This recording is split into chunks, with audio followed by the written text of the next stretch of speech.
Hey guys, welcome back to my channel. অনেকদিন পর তোমাদের সাথে একটা ব্লগ শেয়ার করছি।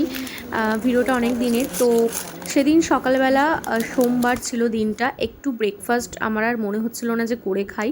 তো জেপ্টো থেকে একটা দেখলাম বান অর্ডার করেছিলাম, যেটা ডাবল এগ টাইপের ছিল। বেশ কিন্তু ভালো ছিল খেতে, দেখতে বেশ লোভনীয়, ভালোই ছিল। মাঝে মাঝে একটু ব্রেকফাস্ট এরকম করলে কিছু খারাপ হয় না। তো তারপর আমরা সেদিন যেহেতু সোমবার ছিল, একটু বিকেলে বেরিয়েছিলাম আমরা 1 ঘন্টার জন্য। একটু গঙ্গায় গিয়ে বসলাম, বসার পরে দেখি হাওয়া খুব সুন্দর দিচ্ছিল সেদিন। তারপরে আমরা ওখান থেকে বাড়ি ফিরে আসলাম। ওখান থেকে বাড়ি ফেরার পথেই আমরা একটু এইচবিতে একটা ক্যাফেতে গিয়েছিলাম। তো ক্যাফেটা বেশ কোজি, একটা ফ্রেন্ড জোন টাইপের, ভীষণ ভালো লেগেছিল আমার যে ক্যাফেটা। ওখানে আমরা অর্ডার করেছিলাম চিকেন পপকর্ন, আর সাথে আমি নিয়েছিলাম একটা কোল্ড কফি, যেটা আমার ভীষণ ফেভারিট। কফি আমার অল টাইম ফেভারিট। তো ওখান থেকে খাওয়া দাওয়ার পর একটু ছবি ছবি তোলার পরে বাড়ি চলে এলাম। ভিডিওটা আজকে এখানেই রাখছি, বাই।